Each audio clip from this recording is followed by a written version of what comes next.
For several weeks now, I've been talking about the ongoing drama here in the state of Florida involving Amendment 4. And Amendment 4 is an amendment on our ballot in a couple weeks here that would actually enshrine the right to an abortion, regardless of medical status, regardless of age, to everyone here in the state of Florida. It says the state cannot pass a law prohibiting this, and it allows for abortions up to the point of fetal viability. Meaning if you took the fetus out of the woman's womb, if it survives on its own, you can't have an abortion at that point. If it wouldn't, then yes, you are still able to get the procedure done. And a group called Floridians Protecting Freedom ran an ad on local stations across Florida that featured a woman who in the ad was called Caroline, talked about the fact that she was diagnosed with cancer, she had to undergo chemotherapy, and in order to do that, she was pregnant at the time, she had to have an abortion. Under Florida's current 6-week heartbeat bill, she wouldn't have been allowed to do that, so she would have died. So would the baby, by the way. So she is, of course, in the ad encouraging people to support Amendment 4. Well, the state of Florida, the DeSantis administration, instructed Surgeon General Joseph Ladapo to send letters to these TV stations airing the ads, threatening legal action against them if they didn't pull the ads. And that's just the backstory. I have talked about that before. So the group that was putting out the ads sued the state of Florida. Specifically, Ladapo was one of the defendants. And this past Thursday, a federal judge that was appointed by Barack Obama blasted the entire DeSantis administration, telling them that what they were trying to do was a violation of the First Amendment.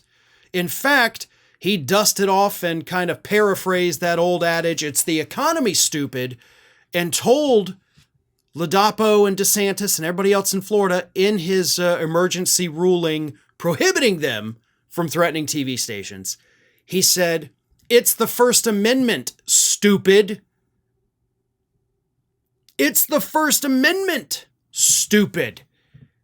And then, of course, he did go on to offer a little bit more, in his 17-page ruling, where he said, quote, "While defendant Ladapo refuses to even agree with this simple fact, plaintiff's political advertisement is political speech at the core of the First Amendment. And just this year, the United States Supreme Court reaffirmed the bedrock principle that the government cannot do indirectly what it cannot do directly by threatening third parties with legal sanctions to censor speech it disfavors." So that is a pretty harsh ruling. And as I mentioned, this 17-page ruling from this judge this past Thursday, it put an immediate restraining order on the state from threatening these TV stations, and some of which had pulled the ads. They were afraid. They thought DeSantis was going to come after them, so they pulled the ads. Well, now they don't have to worry about that thanks to this temporary restraining order. It gets worse. That same day in court, a man by the name of John Wilson, who was the general counsel for the Florida Department of Health, resigned. Not only resigned, but signed an affidavit that was revealed in court last week, on the same day the judge handed down this ruling. And in his affidavit, he says, quote, "A man is nothing without his conscience. It has become clear in recent days that I cannot join you on the road that lies before the agency." But then, according to Rolling Stone, Wilson went a step further than a resignation, attesting in the affidavit, unsealed last week, that while his office was responsible for sending the letters to the TV stations, the directive came directly from Ron DeSantis' office. "I did not draft the letters or participate in any discussions about the letters prior to October 3rd, 2024.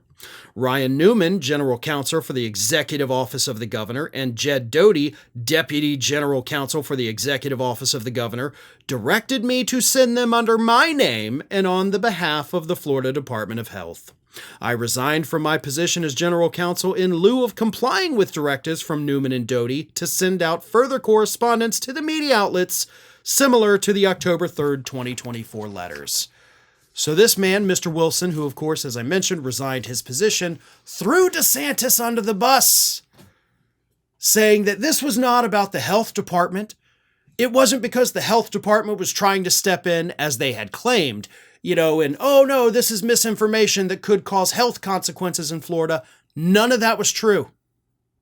Instead, Mr. Wilson says, nope, this was purely political, and it came from Ron DeSantis himself. Thanks for watching, everybody, and if you're not already, please subscribe to the channel. We got fresh content every day for you. And if you want to follow us across social media, make sure you check out all of the social links that we have posted in the description of this video.